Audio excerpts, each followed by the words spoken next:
It's day 62 of the Proud Boys trial. The second half of closing arguments are going to be delivered for the 3 remaining defendants, and then the government comes with their rebuttal close. The day starts with Judge Kelly on the bench. All rise. Please be seated. All right, ladies and gentlemen, we're going to start off with a sidebar. And the defense attorney called Stephen Metcalf says, Your Honor, we have a jury instruction on self-defense. He said yesterday self-defense was not mentioned during the government closing, and if I don't raise it, my position is that they can't use rebuttal evidence to disclose any of this stuff, so I'm asking for parameters. Metcalf is going to be delivering a closing argument, or his side is soon. The judge says, well, the evidence is what it is. It doesn't matter that they didn't argue it or anything, and they're talking about the scope of the arguments. So then we fast forward, and the judge said, I'll see it. Let's bring in the jury. We'll get there when we get there. So the jury is now in the courtroom, and Nayeeb Hassan delivers the closing argument for Enrique Tarrio. You may know him as the leader of the Proud Boys. He is in a lot of the imagery and a lot of the photos that we've seen. Now, apparently, there's a slide on the screen. Jury is looking at the screen. The slide says it's from FDR. We must scrupulously guard civil rights and liberties of all our citizens, whatever their background. We must remember that any oppression, any injustice, and hatred is a wedge designed to attack our civilization. FDR quote. Good FDR quote from a gigantic liberal, which will be perfect for this jury. I like it. Says, in early January, my colleague Sabino Jaraguay made an opening statement. You know, this was a long time ago. I know you've been here for a long time. In January, you heard our opening. We told you back then that our client, ladies and gentlemen, our client Enrique Tarrio was being used as a scapegoat. And my colleague highlighted many issues. He was bringing up the FBI. He was bringing up the Secret Service, the Metro PD, the Capitol Police, the Park Police, and most importantly, Donald Trump. You heard from Donald Trump. The infamous words at 12:17. We fight like hell. And if we don't fight like hell, we're going to lose our country. And then 36 minutes later, the first breach occurred. There's a crowd of more than tens of thousands listening to Trump's speech, saying walk from the monument to the Capitol. He says it was his anger and his words, Trump's, that caused what happened in January 6th to happen in your beautiful city, making Trump the scapegoat. Not Enrique Tarrio. He's not responsible for this. They want to use him as a scapegoat for Trump and those in power. They want to use you just like they're using Enrique. Enrique was not even there on January 6th, ladies and gentlemen. He did not create a plan to go into the Capitol. He never communicated any objective. And even in these encrypted chats, nobody was communicating about a plan or any objective. There was no understanding. There were no statements regarding stopping the transfer of power. You never heard any of that, either with force or without force. Enrique Tarrio did not march on January 6th. He did not meet near Washington Monument. He did not use a megaphone. He did not meet at the food trucks. He did not cross any barricade and never even entered the Capitol. No, Enrique was in Baltimore. He was arrested on January 4th. He burned a banner, and he was not charged with that here today. He was told to leave Washington by the state court. On January 5th, he obeyed the law and left Washington, D.C. And the government makes a point. They told you in their closings, he said, quote, make it a spectacle. Talking about being taken into custody, okay, not for January 6th. He was talking about his arrest. He was released from county jail. He picked up by many individuals. And he was even picked up by a confidential human source, Kenny Lizardo, one of the government's own informants. No, ladies and gentlemen, there was no plan, okay? There was no objective. There was no understanding of an objective. There were 8 confidential human sources present on January 6th. There was no plan, there was no objective, and there was no understanding of an objective. Otherwise, they would have heard about it. So Tarrio left, and he had to turn down a previous engagement for Bianca Gracia of Latinos for Trump. They play a video. He says Tarrio never attacked any officers. He never broke a window.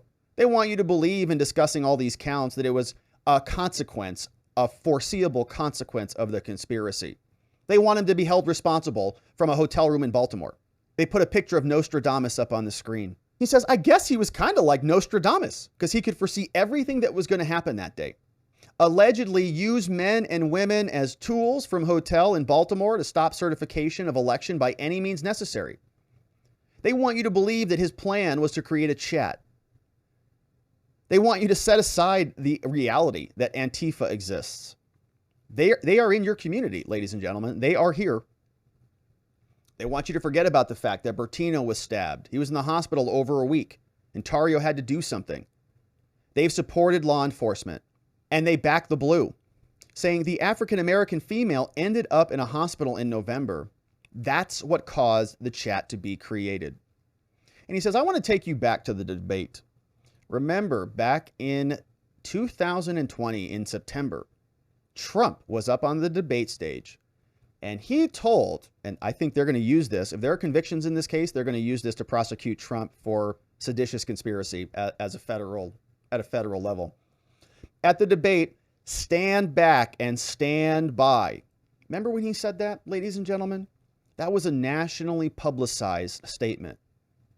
And those who support Donald Trump, they wanted to join the Proud Boys. Membership grew. Vetting became difficult. In November, Tarrio got on Parler saying, we're growing too fast. We can't vet. Things are getting out of control. So Tarrio wanted to create a buffer zone. It was Bertino who wanted to create the ruckus.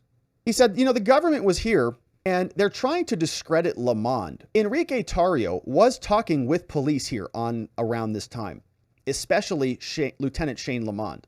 He was getting info on the Proud Boys and giving it up to his superiors. And Lamond could not provide useful info to the government, so the government attacked Lamond. Metro PD Shane Lamond communicated with the DOD, Dave Engel, the Metro PD, Jeffrey Carroll, Guillermo Rivera, Carolyn Montega, Robert Glover, and VA State Police. He says, I think there's a whole list of the people that Shane talked to. I think there's 47 of them. Lamond with Assistant Chief Carroll. Lamond talked to Metro. Lamond asked Tarrio about the direction of the march and the plans. He said, my source about January 6th is extremely small and not in colors. Now, this was the same info that they used to arrest him. He says, this is all detrimental to the government's case because essentially Enrique is communicating with the police, telling them everything. And the police don't make any mention of the fact that there is a seditious conspiracy underway. Now, that is detrimental to the government's case. He communicated with law enforcement before he even came to D.C. on every single occasion. If you're coming to breach the barriers, would you tell law enforcement you're coming to D.C.? Would you tell them when you're coming and where you're coming, what hotel you're coming to, and what you're wearing? Of course not, especially if you're going to insurrect America.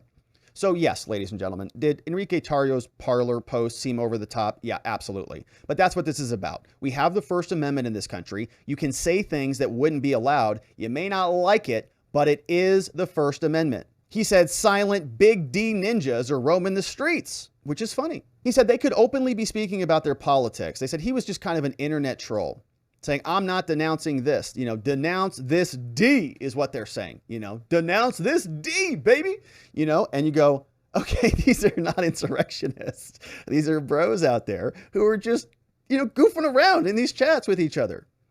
They say, look, my client Enrique was an entertainer, all right, a lover, a razzle-dazzler. They want you to believe that he manipulated these men to stop the transfer of power, but that is ludicrous. The government wants to use you. Don't let him. He tells him about reasonable doubt. If after some careful, impartial consideration, you cannot say that you're firmly convinced of this, then you have reasonable doubt.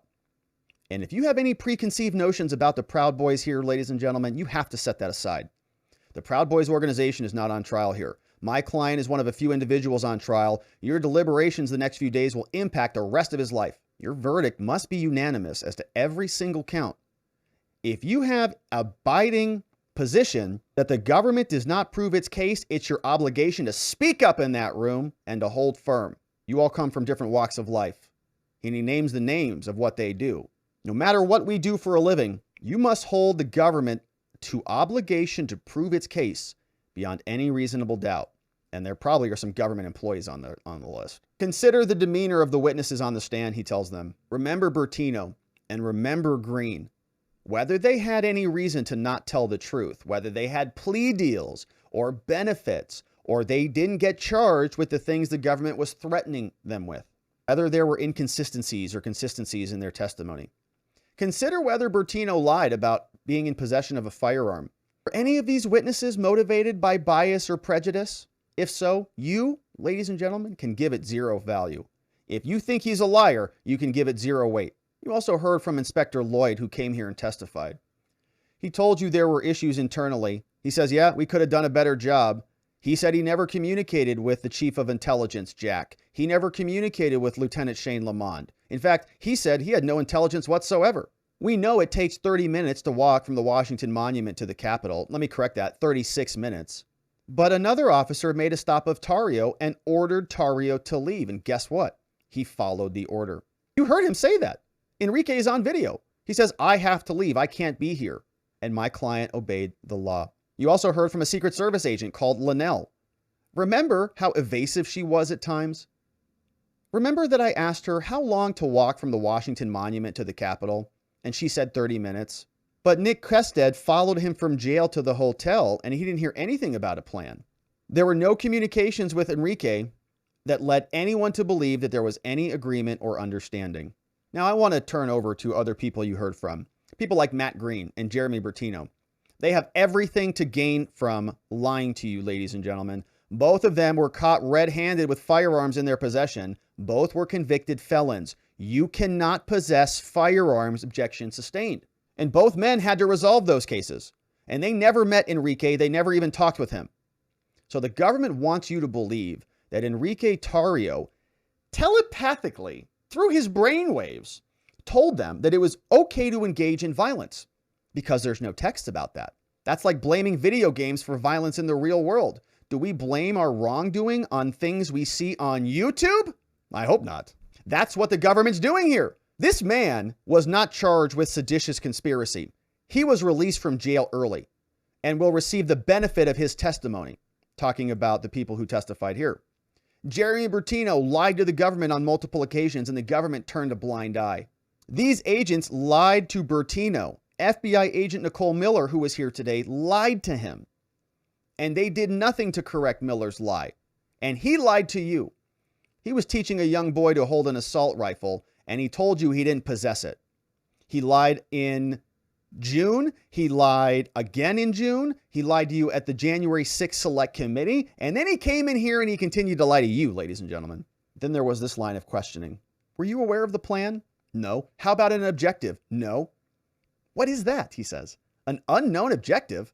That right there is reasonable doubt. This government wants to blame Enrique for things that they cannot prove. They want to use him as a scapegoat for people they can't target or who are too hard to target.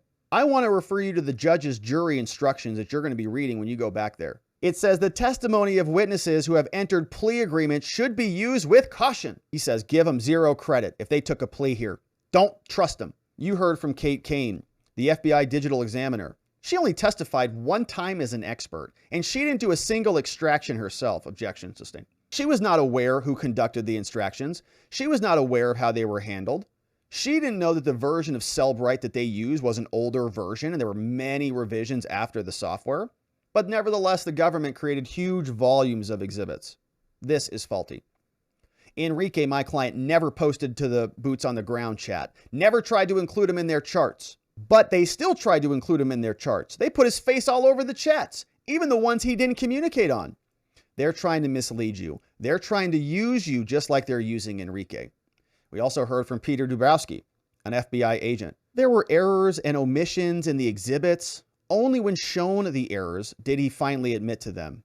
And he also admitted that there is no proof at all that Enrique Tarrio opened the 1776 return document. He's not an expert of any sort, no training in Cellbrite. He told you he looked at more than 500,000 messages, but there's no evidence, not a single one, of Enrique Tarrio calling for violence. Instead, ladies and gentlemen, my client Enrique would lead the Proud Boys away from violence. He told you Enrique is more interested in women than fighting Antifa. Some Proud Boys held that against him, in fact, and now they're playing a chat. In the Zoom call, he says, we're never going to be the ones to cross a police barrier. He just said that. But the government wants you to believe that Tarrio instructed people to go over the barriers? We heard from Dubrowski that Tarrio was supposed to speak at Latinos for Trump at one of the special appearances, supposed to be there at 10 a.m. At no point ever did anybody talk about going into the U.S. Capitol. That's what Bertino wanted, who took a plea deal here, not Enrique. A fairly new FBI agent also came in and testified. Her name was Agent Kate. She had only worked on 1 or 2 conspiracies before on this one. Parlor posts we saw were deficient, lacked info. They were out of order. They kept bouncing back and forth in dates. Notes she took was to show that she was on a mission, to show that they were connected together.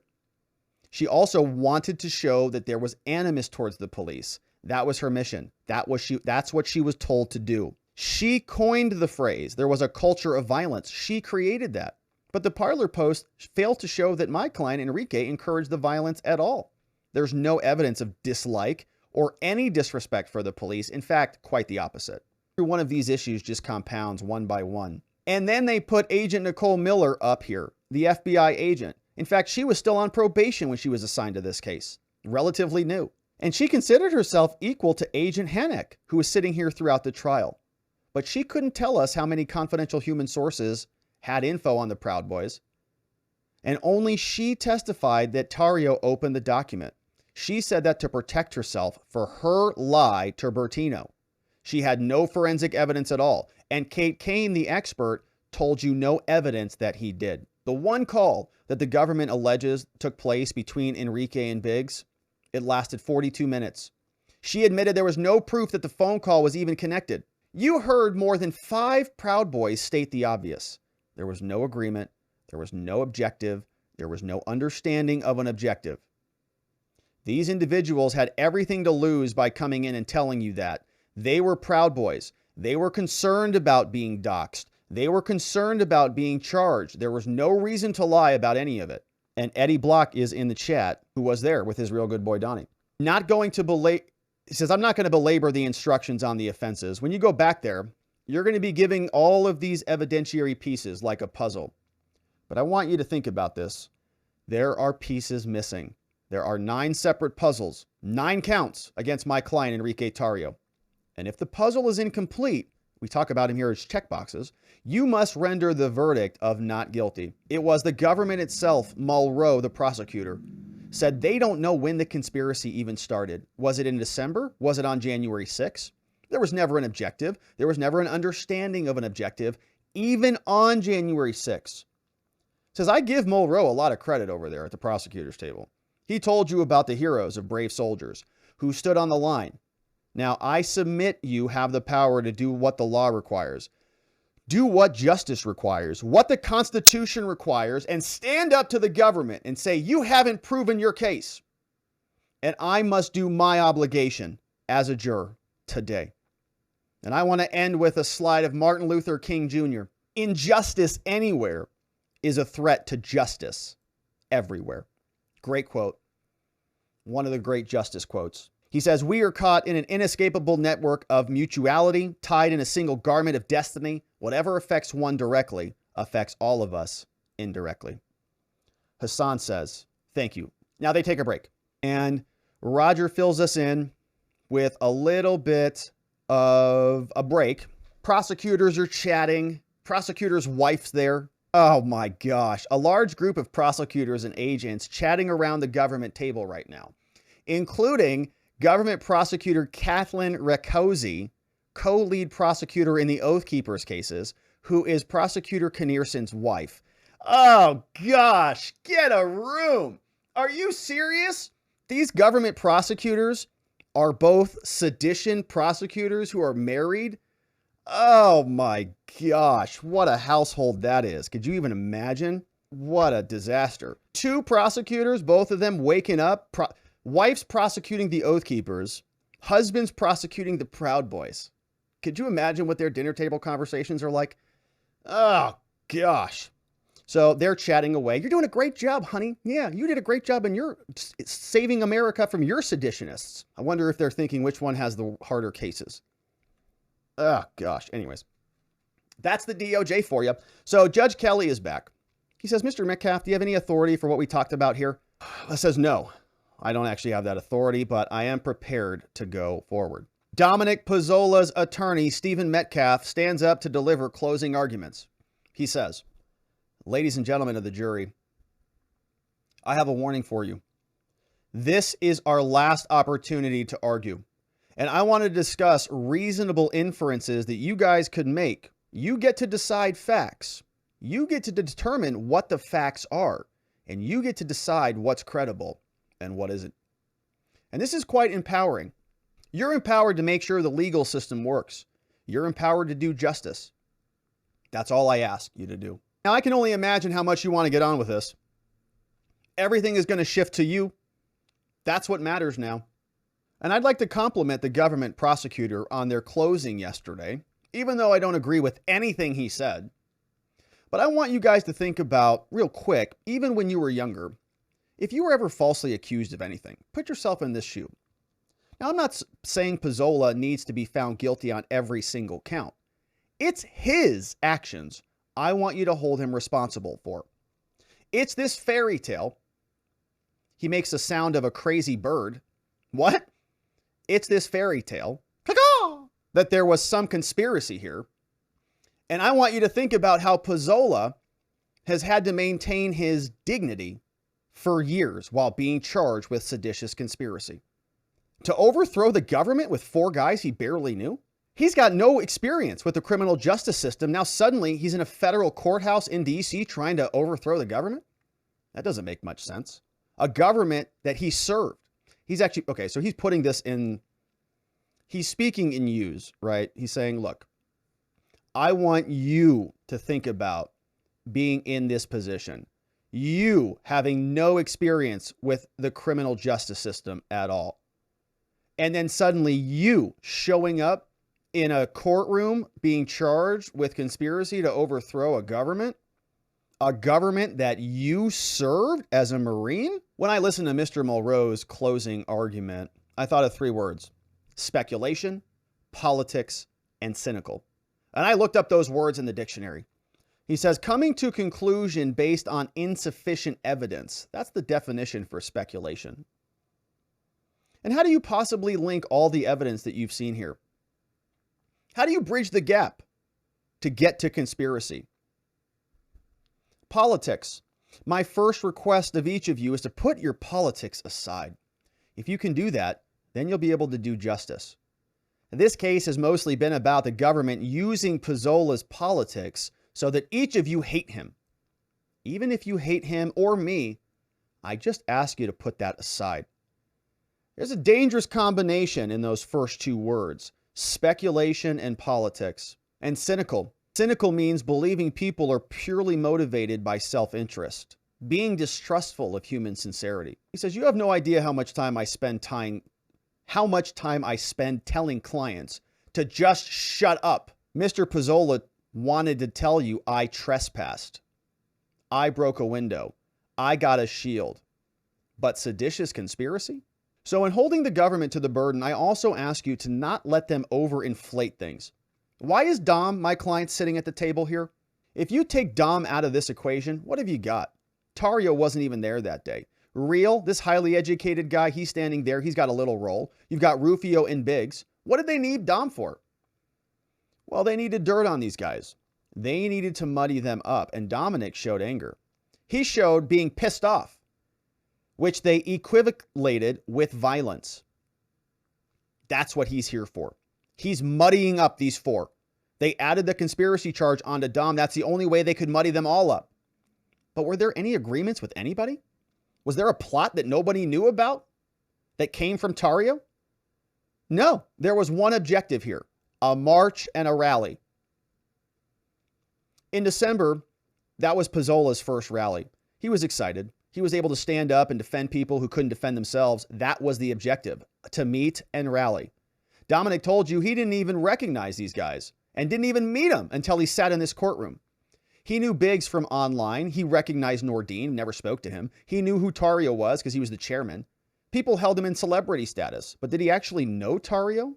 Was there any communication with Tario? Instead, you have cherry-picked scenarios here. They find a picture where Dom is standing next to Tario. He's got pictures of himself from high school standing next to Muhammad Ali. Does that mean he had enough time to engage in a conspiracy with Muhammad Ali? Float like a butterfly, sting like a bee? No. Zachariel testified as well here today. He said that he didn't even know who Pizzola was. Nobody knew him. Think about the timeline. When did Pizzola join this conspiracy? The government doesn't want you to worry about a timeline, so as long as it happened before January 6th, they don't want you to worry about a plan. I want you to think about those chats. You see this line that divides the leadership and the members? You're not going to see Pizzola on any of the leadership chats. He goes to this one. Dom's not in this one. He's in here, but he joined on January 2nd. He's in this one. He joined on January 4th. This one was only created on the 5th. That's it. And 90% of their case had to do with these communications. They had parlor messages and text messages. That's it. The FBI guy, Dubrowski, looked through 500,000 messages at least. 500,000, and cherry-picked the ones that bring out the dirt on these guys.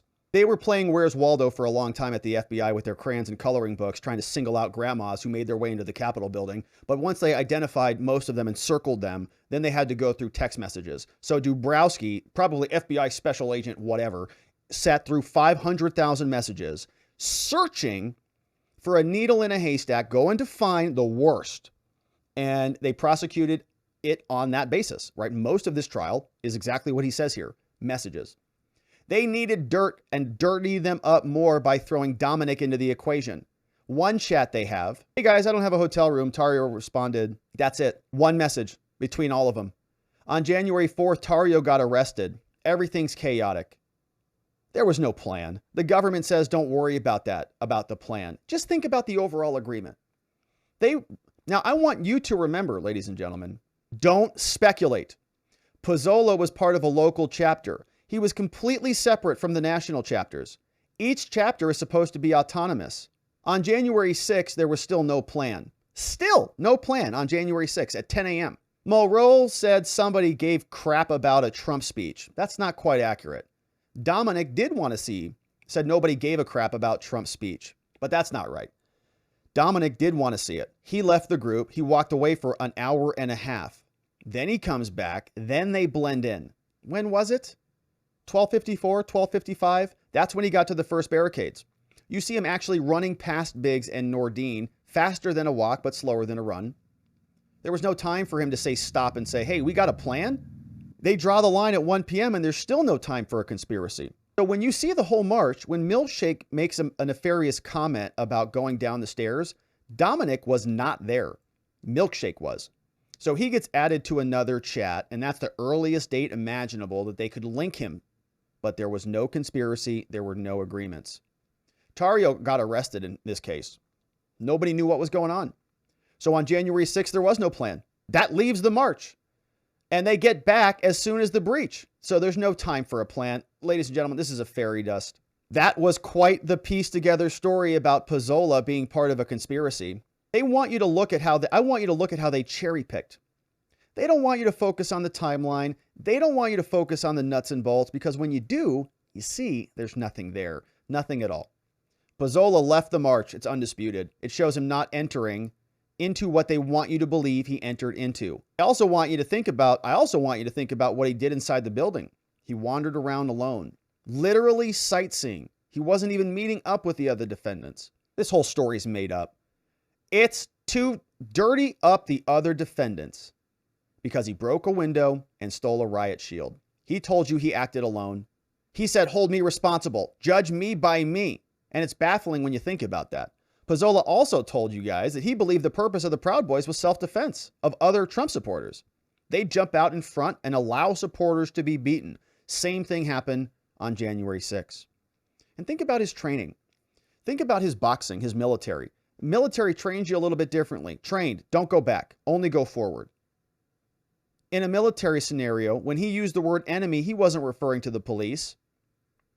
If you turn around, you get shot in the back. In boxing, you can't turn around and go the other way. This was a fight or flight scenario for Dominic. And when that happens, he chooses to fight every time. He's wired a little bit differently. He's trained a little bit differently than us. That's what made him go forward. And so let's go back to the timeline. He came to D.C., linked up with the Proud Boys. He's a first degree. You saw a picture of him. They post some images in different places. They're there. They make a bunch of different stops. He meets some people they find out from the same neighborhood, and they jump into the chats with each other. Now, what happened was Green and Bertino had a substantial amount of guns, a lot of guns, 3,000 rounds of ammo, which means 3,000 reasons to take a plea deal. Those people were biased. Dominic got his hands on a shield, ladies and gentlemen. He broke a window. He went inside a building and he walked around for 23 minutes. After that, he left the building, gave the shield back to the officers, and then went back to the hotel room. That same hotel room he left. 10 minutes later, he was filled with people, but he left. Is that a conspiracy? And destruction of property, there was no plan about that. Dom ran up to the building. By the time he gets to the building, the window pane was already completely smashed.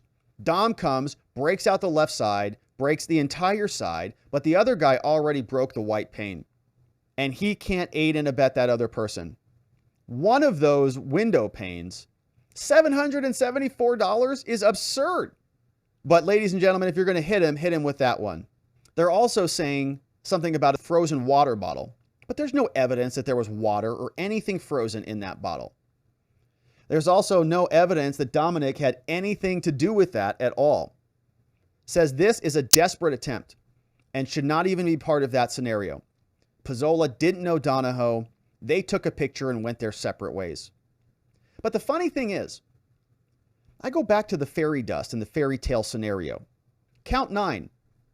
That was referred to yesterday as tactical success. It's crazy when you think about it. Now think about Officer Bodie being in a bad situation. You heard from Stephen Hill and Pizzola. Pizzola runs past everyone up the stairs. The police set up 2 lines. Odie didn't know who took the shield from him. It was complete chaos. There were people in the crowd who were instigators and aggressors. There was a guy in a blue jacket, a guy in a blue sweatshirt. They were shoving. But does that mean the officers could just start shooting at them? Dominic was in the crowd and he hears shots. Boom, boom, boom, boom. He turns around and he sees Joshua Black shot in the face. Blood everywhere. Then he gets a second shooter, begins shooting. Officer Lloyd positioned himself in a certain way, made a circular motion. Hit these people. I don't care where. Hit him. Then you've got guys next to the shooter saying, hit the guy. Hit the guy in the blue. Hit the guy in the gray. Then you have other people not doing anything getting hit. Robbery. You don't need to speculate on robbery. It says intent to permanently deprive of the shield. Pizzola gave the shield back. What's he going to do? Walk the streets with a big shield? Put it in a dining room? No. It wasn't a trophy. He wanted coverage. He admitted that when he touched it, he fell back and people were on top of him. Odie was ashamed to say it, but he left his shield. And when he finally looked for his gun, but left his shield, and somebody else grabbed it. And each one of these pictures conveniently leaves out where Dominic is getting up. Was this appropriate? No. But circumstances were there that day. Police started firing down on the crowd, and then they started agitating the crowd. They created chaos on chaos, and all the people in the vicinity were in danger. Look at Joshua Black's face. If you got hit in the temple, you could have probably died. You could have lost an eye. Split seconds. You have a self-defense claim as well. You have jury instructions on that as well. And so the government has the burden to disprove self-defense, not the other way around. We met our burden that self-defense is a potential claim for Pizzola. He's being shot at. Think how much time was spent on self-defense yesterday. Answer was none. They didn't even dispute that. They didn't even dispute my claims at all. So they're going to wait till the end and they get the last word so they can try to disprove self-defense. And also there's a lesser included offense of robbery. They say, what's robbery? Someone with a gun saying, give me your money. Don't think of people from an elevated position shooting at you and taking away a shield. That's not what that was for. He acted in self-defense against an immediate use of unlawful force. Was Pizzola receiving commands from Tario in an ivory tower in Baltimore? Hey, get that shield and go do this. No. They want you to believe that this was orchestrated. But these guys couldn't handle ordering at McDonald's. You remember them saying, oh, it wasn't a flashbang, it was a sting ball. Common sense tells you, you roll those on the floor, you don't throw it in a crowd. Picture me taking a sting ball and just throwing it right over there at you. Yeah, they'd be pretty pissed off, wouldn't they? They'd be scattering. It'd be craziness. That's what we're talking about. So do the right thing for Dominic Pizzola, ladies and gentlemen. If you have a conviction in your mind about your belief, hold on to it. Discuss it with your fellow jurors. There are different scenarios that can be considered with respect to the robbery count. Read this language about seditious conspiracy. And don't fall for this trap. My colleague Nick Smith, you already heard from, said this case is held together with paper clips and tape. It's sad to say this is true. Now, I'm not saying that you should find him not guilty of everything. Go through this, though, count by count. Put your politics aside. Don't speculate. Look at the people here who lied time and time again, and the government didn't care so long as they came in and told you what they wanted. Pezzola is a pawn to muddy up and dirty these other men. I ask that you see through this madness. I'm sorry this took so long, but I ask you to do the right thing. If you doubt something, that doubt is reasonable, and apply it to every count of this conspiracy and every other count here. Thank you, ladies and gentlemen, and do the right thing. Dominic Pezzola wraps up. Now, the jury is excused for lunch, and we fast forward through it. Norm Pattis is delivering the defense closing argument for Joe Biggs. He says, ladies and gentlemen, hindsight is perfect. Foresight requires trust, cooperation, faith, hope, and charity. I can't walk into a courtroom and not be overcome by that seal. We the people. That's you. 1776, he says. One of the reasons we broke from England is for this trial by jury. Mr. Hull and Joe Biggs, can you stand up for me, please, Joe? Now, we all have roles in this trial. What's at stake here are principles. Our Constitution is valuable. It created a new order for the ages. He says we become friends together by living together. We live together under the rule of law. Still searching for the mystery of e pluribus unum, what makes one out of many. Cicero once said that society, a res publica, a public thing, is a people bound together by common interests. And what makes us unique is our founding document. Tocqueville once said, he came in the 1830s, he wrote a book called Democracy in America. He says what makes us unique is at our founding, it had a literate public that put down what they were doing. But what's become of us anyhow? He says everyone talks about silos. You go to one news operation, I go to another. You know, we used to be one people. The world marvels at us. We had a position of global leadership, the American century, and now people wonder, are they watching it unravel? I want to issue you a challenge. Show the world with this verdict that the rule of law is alive and well. Have courage and determination. Apply the rule of law to these uncomfortable facts.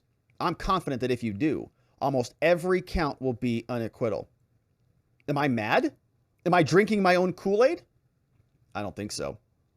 It's been my pleasure to come down here from Connecticut and to be here with your hospitality, meeting these people, meeting the prosecutors, meeting the defense lawyers, Mr. Roots, the mountain man from Montana, Carmen Hernandez, a tiger. My pleasure to stand next to her, a tiger indeed. But I was surprised when Mulrow gave his case, and he began midstream. I get it. You know, War and Peace is a long novel, but you got to read the first couple of chapters to understand the book. Now, it's convenient if you want to tell only half the story, but I want to tell it all. In 2016, we elected Donald Trump. How surprising was that, right? Country went to pieces. We had warring camps. He ran again in 2020 and lost. And when he ran again, after we'd spent significant amount of time in the pandemic, we had shelter in place. Historians will tell you every pandemic brings out social dislocation. It happened during the Peloponnesian War, racial protest and violence, as it always happens. Look back at our history, labor unrest, bombings, during the Weather Underground days. Some people took advantage of those divisions. Jeremy Bertino did in this case. He tried to bait Antifa into fights. Does Antifa exist? I think it does. And so enter the Proud Boys, formed by Gavin McInnes. Proud of Your Boy comes from the movie Aladdin. You got to name 5 cereals while getting beaten. You need to get a tattoo. There's a dispute about what you need to do to get the 4th degree, but the Proud Boys exist and they fill a need. Remember Tocqueville. History matters. We are our history. If you think ideas don't matter, look around again. In this courtroom, justice, due process, First Amendment. We apply them in a highly ritualized combat of this trial. Objection sustained. Prosecutors. Here come the Proud Boys. Trump is president. Many appear to support him. Proud Boys are either a political club with a drinking problem or a drinking club with a political problem, or both.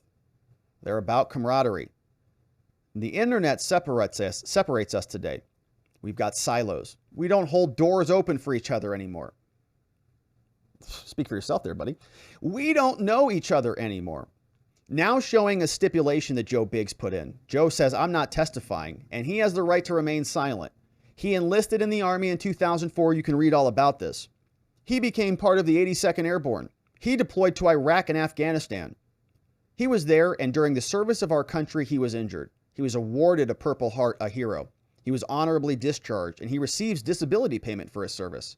5-year-old daughter, loves his family, loves his country, and yes, the boys. We depend on one another. We're a community of strangers, and we come to know each other through the rule of law. And so they saw groups attacking Trump supporters. They ID'd them as Antifa. They believed in the First Amendment, and they joined. In 2020, the pandemic, Joe Biden ran against, and in the debate, what happened? Watch the whole thing. Donald Trump didn't come shooting out of the block saying Proud Boys. Wallace baited him into adopting the Proud Boys as his own. The test was, are you going to denounce the white supremacist? But who said the Proud Boys are the white supremacists? The mainstream media did. Go back and look at it. Obviously, they can't look at the press. After the debate, the Proud Boys went into a new phase. Some members were angry. They tried to vet individuals. They protested in places like Portland and elsewhere. Then came the election. Lots of counting. Lots of absentee ballots. President was advancing a narrative. Sidney Powell, all sorts of other people were involved in this. You remember it. The leader of the free world said a thing, and the Proud Boys believed it. Bertino was a true believer. He says Biden's a Chinese puppet. And there was also Jeremy. He was buying this too, buying the conspiracy theories. Now, I'm not going to attack Mr. Kinnearson for lying, Mrs. Moore or Mr. Mulrow or Mr. McCullough for lying. Wow. A conspiracy theory is a narrative that seeks to reduce the complexity of life to good and evil, and the good guy wins. That's what Bertino was. Says a crazy notion, almost as crazy that January 6th was planned by these 5 conspirators. Donald Trump said a bunch of stuff, and people come here for a reason to Washington. You're not a state. DC is marked off as a separate territory. You guys didn't want to be a captive in any state. And we don't want a government of unlimited power. We encourage people to come here and petition for a redress of grievances. You've got a God-given right to come to this city and complain about the right to have your voices heard. Think of the charges in this case. Bunch of people, thousands of them, go to the Capitol. The government stands here and says concerted action equals agreement. On that theory, every person in these videos was a co-conspirator. If I go to a ball game and you buy a hot dog, am I responsible for that? Now, we're in the fall of 2020. There's a march in November. December, there's another march. They're squabbling. You saw some of it's ugly, some videos of people being knocked out. But she had a knife. They glorified that.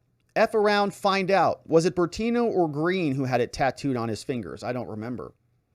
December was another rally. There was a stabbing at that one. They're talking about Chinese communists here. You need to repair this, ladies and gentlemen. Something fundamental is being ripped away. If not for your sake, for the sake of your grandchildren. Trump is not on trial here, much as I wish he were. Woo! For several counts, you need corrupt purpose and consciousness of wrongdoing. If my president says something, do I believe the president? That's what they did. But they came to look at the Telegram chat, and there was a lot of trash talk.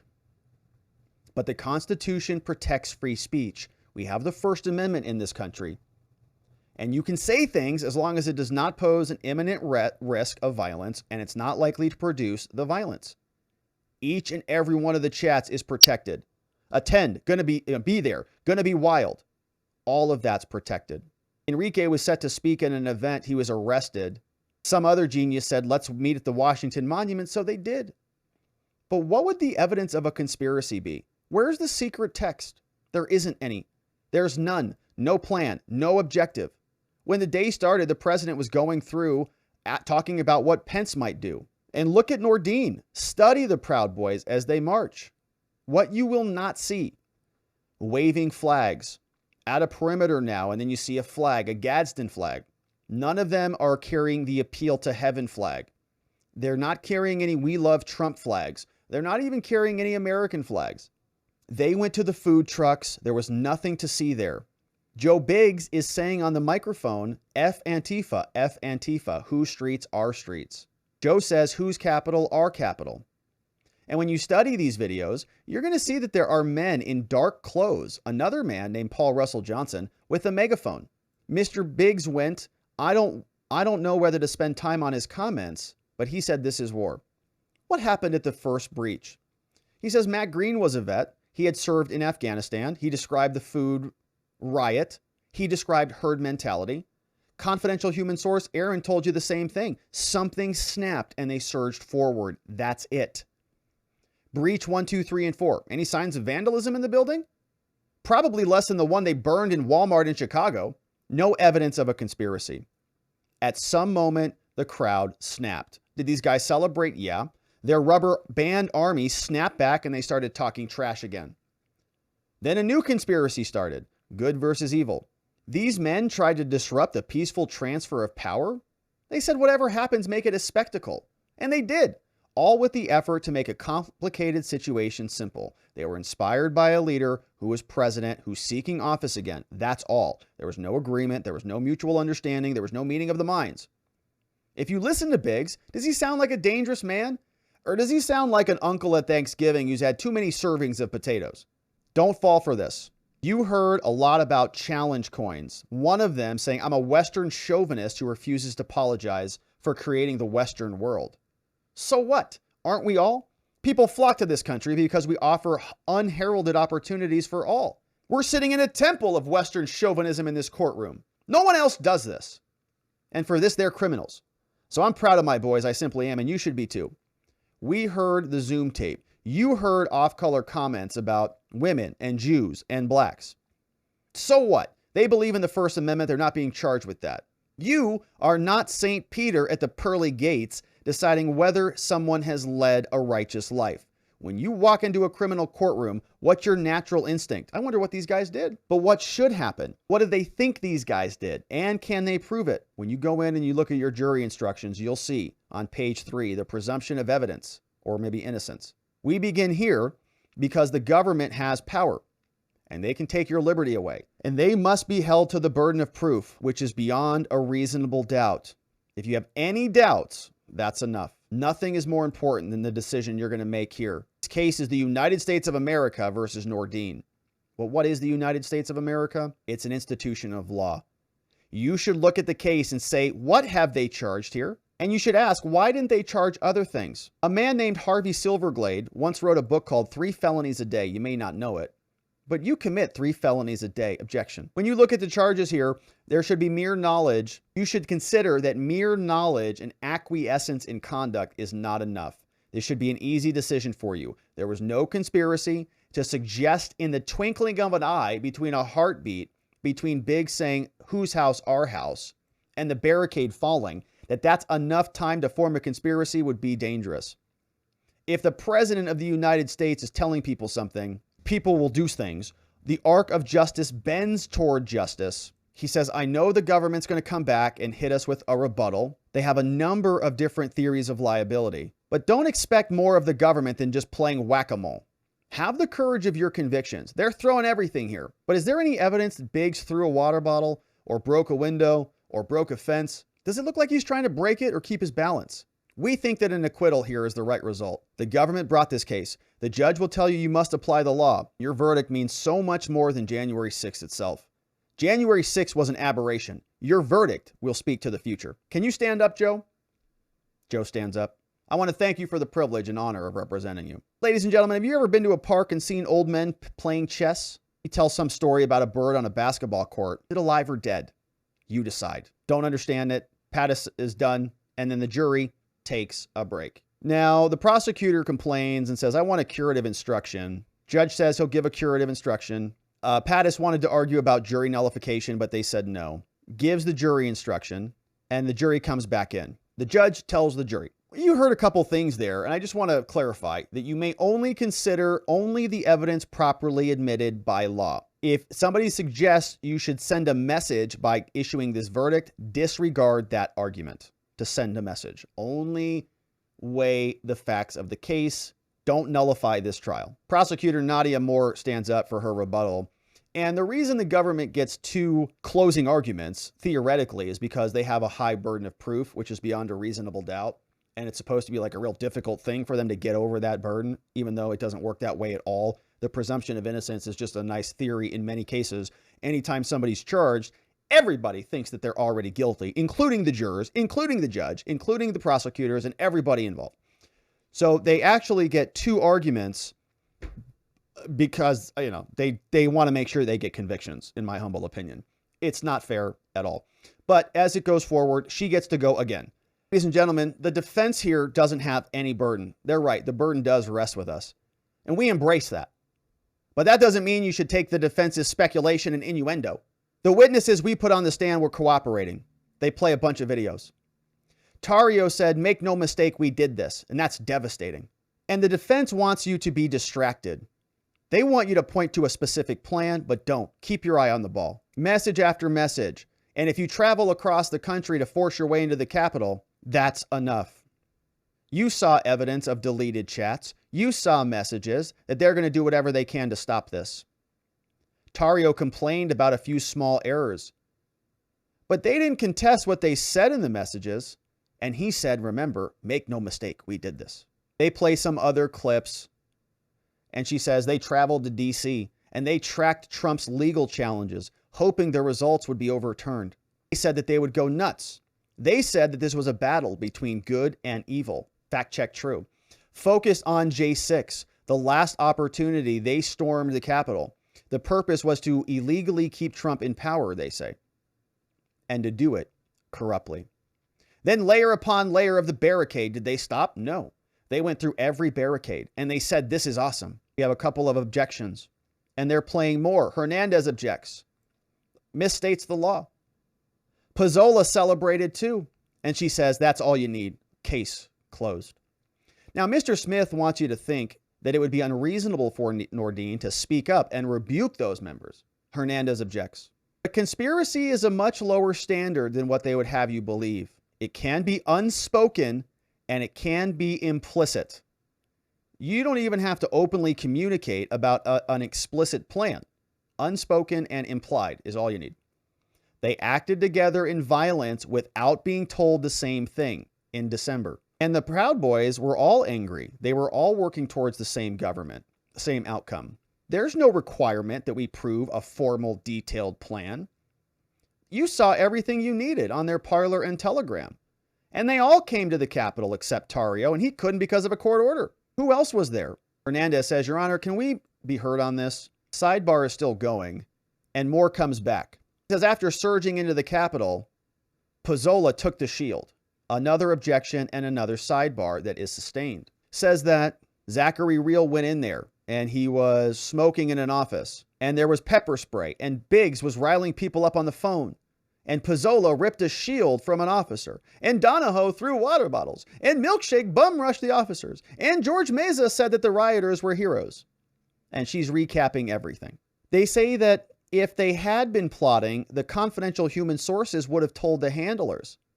But the fact is that the CHSs didn't report is because they were Proud Boys first and foremost. Oh, yeah, that's why the FBI didn't get any wind of this. Because the FBI informants were more loyal to the Proud Boys than they were to their feds, their Fed handlers, even though they've already betrayed the Proud Boys essentially by becoming FBI handlers. So they show you where their loyalties will lie. Aaron claimed he only went in to protect antiquities, but you saw him move the podium. Aaron was not a CHS who happened to be a Proud Boy. He was a Proud Boy who happened to be a CHS. Give me a break. To listen to the defense, you'd think that USA versus Bertino. It's not. We didn't pick Bertino. The defendants did. They made him a leader. Bertino pleaded guilty to seditious conspiracy. And they say only he did that because of the threats of the gun charges. But who would get out from under a gun charge by pleading guilty to a more serious offense? It makes no sense. Objection. They say the Proud Boys agreed to do whatever was necessary to save the country. All they talked about. And January 6th was the last chance to do it. More messages, more objections. They use the term Winter Palace in connection with this. More objections, burden shifting, objections overruled, objection. Wow. So why did Zachary Real write his mom that he was so proud? Because he'd stopped the certification. Objection overruled. You saw what the self-defense meant to Proud Boys. Objection, sidebar. Objection, overruled. Gosh, knocking out a woman who was retreating, beating and stomping a man. This is self-defense, she says? So yeah, they created the chat. They might have wanted a more organized rally, but not a less violent one. And now I want to talk about Lieutenant Shane Lamond. Tario had Lamond wrapped around his little finger, a cop. Both knew their comms were inappropriate. They set their messages to self-destruct. Tario told Lamond that the Proud Boys would be very small, but it wasn't. And after Tario's arrest, they tried to nuke their chats. Carmen Hernandez wanted you to believe that Zachary Real wasn't violent. We've seen his messages. He celebrated after the fact. And when Real was stopped at a black metal fence, he continued screaming. You saw him spray police on the West office. He was asked over and over, and he lied to you over and over. You saw what he was wearing. You saw the video. You know what he did. Zola said he wasn't involved in the planning, but he doesn't have to have a leadership goal. He joined January 6th by agreement, and the duration of the agreement has no bearing on his guilt. You can join an unspoken agreement at any time, including during the riot. He was among the first to storm the grounds. He engaged in violence, attacked and ripped away a shield, and threatened officers under the scaffolding. Those aren't words of a man in fear. Those are words of a man on the march. Inside the video, inside the Capitol, he took videos of himself. And even though Pizzola wasn't a leader, Tario knew exactly who he was and said he was the real man that they wanted for the chat. The Proud Boys were always angry at the police, calling them Cop Tifa, another objection. Nordine wants you to make a decision on his intent based on 2 moments. Putting his hand up and stopping. Another objections. But then after Nordine ripped down the fence, he went upstairs to the Capitol, took advantage of the overwhelming numbers that were blaring alarms, and as police tried to push him out, he stared them down and called them all effing jokes. And then he said the thin blue line is dead. Smith was asking about Officer Cooney and what Nordine was doing on the West Front. And she said Nordine interfered with her. And Tario wasn't just a figurehead. He was actively involved in the planning. He agreed with these men and he helped them commit crimes. He created the chat. He made clear the purpose was for 1776. And while the riot was going on, he reaches out to Biggs and Nordine as top lieutenants and publicly celebrated, saying, don't effing leave. Make no mistake, we did this. Real and Nordine, they say, you also heard from Linnell that Pence had to be evacuated. But it doesn't sound like this is a man who wanted the legal proceedings to proceed. Pizzola wants you to believe that when he grabbed Odie's shield and pulled him to the ground that he was the real victim, or that he acted in self-defense. But he has no information about any of this stuff. He doesn't know anything about flashbangs. He doesn't know anything about Ray Epps. And he was just lying to you to get a benefit. He's in a jam. He hopes you believe his stories. Like he's the victim. But he's clearly the aggressor here. And he wants you to believe that he contributed nothing to the destruction of the window. But he was there. He said he liked the best seat in the house, and he got it. He was breaching the first barrier. Pizzola grabbed the shield, pulled him into a crowd. Did he use it to pose for cover? No. He used it to pose for pictures. And he only gave the shield back when they demanded it. And so the rule of law means that you don't always get your way. Comparing themselves to the founding fathers doesn't legitimize their actions. Their actions almost destroyed the Constitution. Those are crimes. And the crimes these defendants committed, find them guilty on all counts. And she finishes. Now, the judge says, ladies and gentlemen, before I excuse you to deliberate, which will start tomorrow, a few additional instructions here. You may consider statements to show a speaker had a certain motive. First Amendment protects speech. And now, avoid the media in the case. Don't do any independent investigation, giving them jury instructions, which we'll fast forward through. And now tomorrow, we may need to summon you back. After the verdict, you can discuss the case. And he released the 2 jurors. Seats 11, 15 are the alternates. You're excused. And the jurors are excused. The attorneys stay. The judge says, okay, well, here's the plan. They're going to deliberate from 9 to 5 each day. I'll ask counsel to be on call. Be able to get here in 15 minutes if we get a note. I do plan to bring them in every day at 5 p.m. to re-instruct them about publicity and research. And says, you don't intend to bring them in at 9? No. You may have argument about issues during the argument, so tomorrow I'll hear you, so that may be an exception. Smith says, if you'll hear us on arguments for a mistrial and curative, he says, well, I'll just file it by mail. Jurors will be going to lunch for an hour at lunch. Are they going to be deliberating on Friday? He says yes. There is a juror conflict, though. And we are adjourned. Woo, woo. So that is a major end of a major trial. The case is now closed. Roger Parloff says, I'm not coming in for deliberations, but it's been an honor and a pleasure. And make sure you're giving Roger a follow and Lawfare blog a follow for the amazing reporting throughout this trial. But that, my friends, is it for the Proud Boy trial. Now, of course, we're still waiting for a verdict. We still need a verdict, and we'll see if it is not a full acquittal. There'll be sentencings, and there'll be more to get into. But we made it through 62 days of trial. And of course, we didn't start at the very beginning. We jumped in after the government presented their garbage case in chief, and we started to see some fireworks from the defense. But we are done here, and we'll continue to come back and see what the verdict has in store.